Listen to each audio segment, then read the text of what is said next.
Hello there, this is episode 19 for our run-through for Basil, our King of Thieves, for Baldur's Gate Enhanced Edition.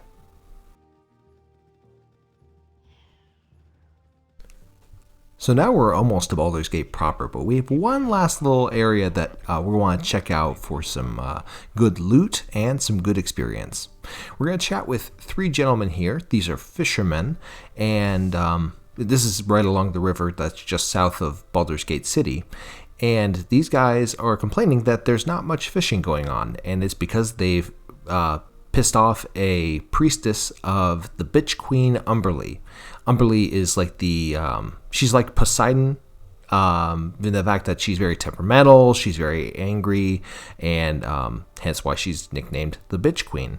And there's a priestess that's just north of this area that these guys want us to go and kill her. Considering that Umberlee is kind of an evil goddess, it's not necessarily like, killing an innocent person, but there might be more going on to the story. We're going to go ahead and agree to the task, but of course, we might not, we'll have to see what happens. But for the meantime, we're actually going to explore this area a little bit, and whoa, that is a huge hole. Let's go into the hole.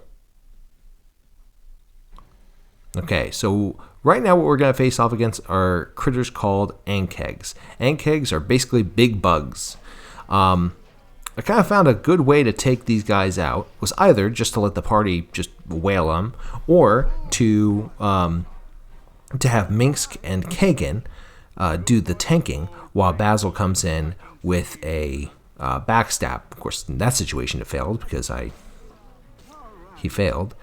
Let's try see. Oh, didn't need to go in for the backstab in that case, but we get a nice little gem. By the way, along the way, I'm going to be picking up 2 ankeg shells. If you notice, I actually got a set of ankeg plate armor that I found in Nashkel. It was just random. But we can actually send these to Thunderhammer Smithy down in Beargost, who will actually make them. So this is a whole nest of ankegs. So we're going to send, of course, our close combat fighters to go and deal with them. Yeah, that was a good situation. I did 50 damage. Or Basil did 50 damage there. That was pretty impressive. Yeah, at low levels, these ankegs are pretty dangerous. The level that we're at, we're not having too much of a hard time dealing with them. But they definitely can be kind of nasty. We certainly don't want our characters who are not prepared for taking a hit to jump in the middle of combat. So, yeah, at this point, we'll just go ahead and charge on in. There we go. There's also a lot of treasure down here in the fact that each of these ankegs is carrying either a little bit of gold or a gem or a ring or something like that. It's pretty nice. I like that. Okay, so send our fighters to the far side. Yeah, handle that backstab. And we can come to this little treasure alcove. Treasure alcove will have a bunch of things, including a body. Kind of weird, but we'll go ahead and pull out the body. Also a ton of potions. The nice thing too is one of these potions is a potion of giant strength, cloud giant strength, which is like boosts your strength up to 24. It's a very nifty item that is really great for fighters, and it's good for carrying all the loot that's down here. So the way ankegs fight is they have like an acid spit that they can spit at characters, or they can just chomp down on you. So can be kind of dangerous, as mentioned, for for smaller, younger parties, low-level parties. But once you get to a higher level, they're not too bad. They do give a nice amount of XP, though. They give 975 XP, so you can't really go wrong in doing a nice bug hunt sometime in the game. Especially when 3 of them pop up. So kind of a tricky situation because I have Viconia, who doesn't have that many HP. And of course it's going for Diana. Okay. It hurt, but it wasn't life-threatening. And of course against the fighters, these guys aren't too bad. Yeah. Nice amount of treasure we'll take here. So much so that my inventory is pretty full, so I spend a lot of time kind of playing Tetris with the inventory. We have Farmer Brunn. Trying to figure out where his son is. And we can volunteer to help him out. Tragically, at this point, we've probably found his son. And guess what? It was the dead body that was down in the depths of the tunnels. So you can just click on him right again. And we had to give the bearer be the bearer of bad news and explain that his son is dead. But we can be pretty generous here. We can, give a little bit of gold or, one of the ruby rings. It's a good thing to do to get a little bit of reputation, and I think you get 1,000 experience points from it. So, not a bad thing to do. Got 2 more ant kegs popping up here. Kind of sort out who we're going to send where.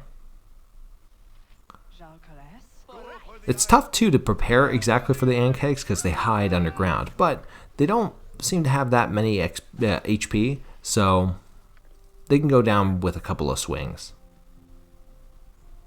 We're going to go to the area north. We're going to handle this priestess of the bitch queen.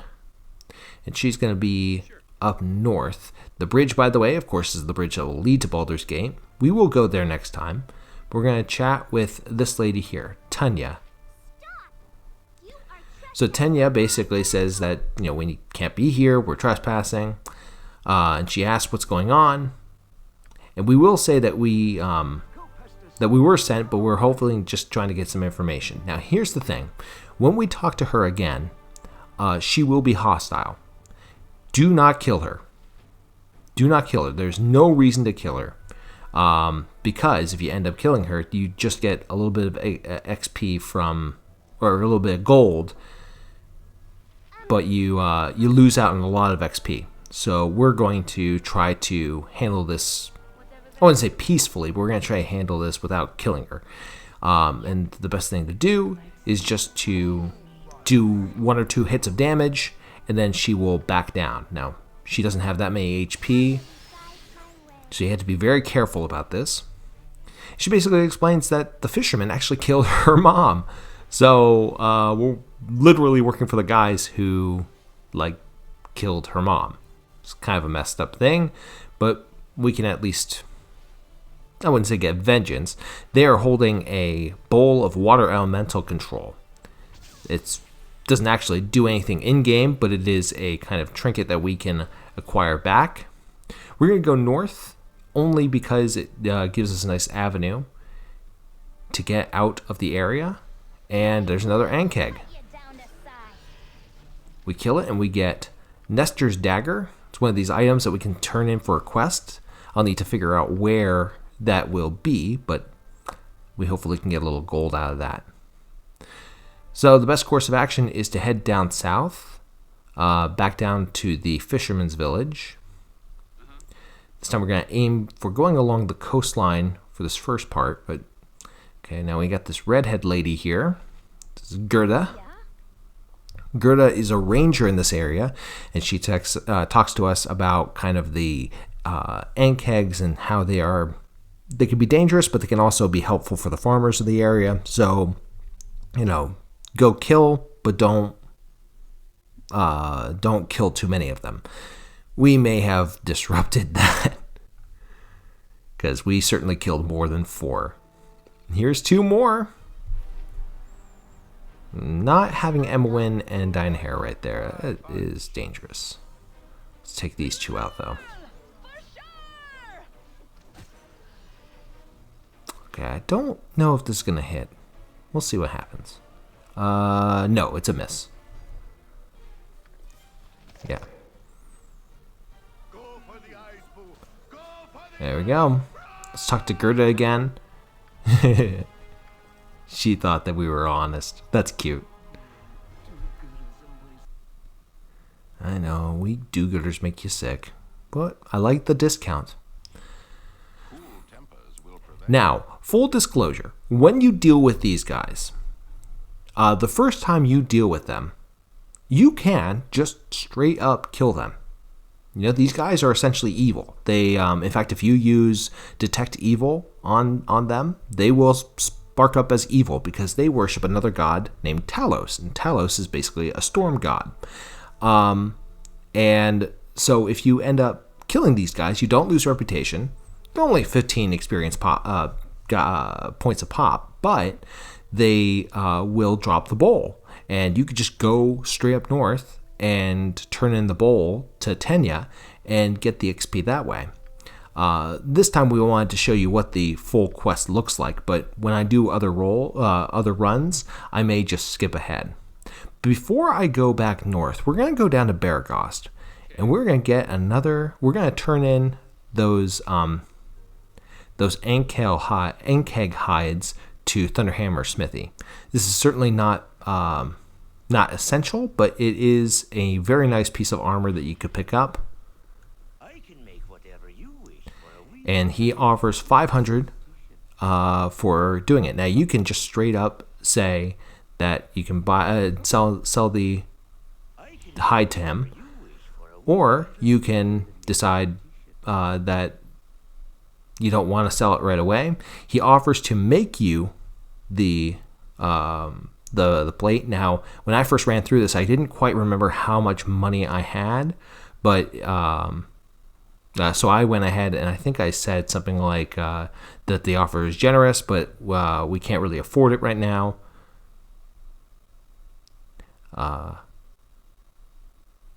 Whenever I decide to click on it.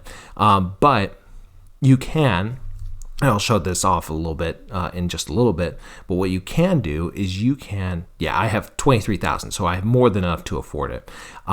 What you can do is you can upgrade that price to 6,000 and you'll have it ready by the next day. And since we have 23,000, it's a pretty good deal.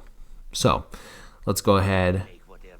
We'll do a little bit of shopping first. We'll sleep throughout the day, going over to the inn next door, and then we'll go ahead and come back the following day. And there we go. We now have a plate. We'll give it to Viconia because everybody else has decent armor. And then we will sell the other armor I have here. And then once I'm done selling, I will go back up. Now I'm going to hit this area north first, and then head back down south to Tanya's house. And we go over to Tanya's house, and we turn in the bowl. And with that, we're going to get, I believe we get 2,500 XP. And from there, we can go ahead and check out her house.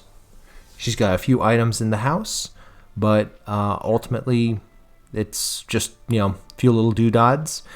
And that's pretty much the Fisherman quest. It's a nice little quest. You can actually do it any time before Baldur's Gate. And it gives a nice amount of experience and a little bit of gold. That'll be it for today. Next time, we will actually get into the namesake of the damn game.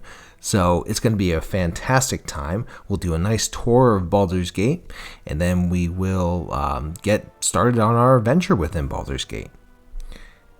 Feel free to check out my other content. I have other starter guides. I'm doing a Baldur's Gate 3 run, as well as a Vampire the Masquerade's Bloodline run. I have other starter guides. And if you like what I do, go ahead and leave a like and subscribe to the channel. In the meantime, I want to thank you so much for watching. For now, take care and good luck. We're all counting on you.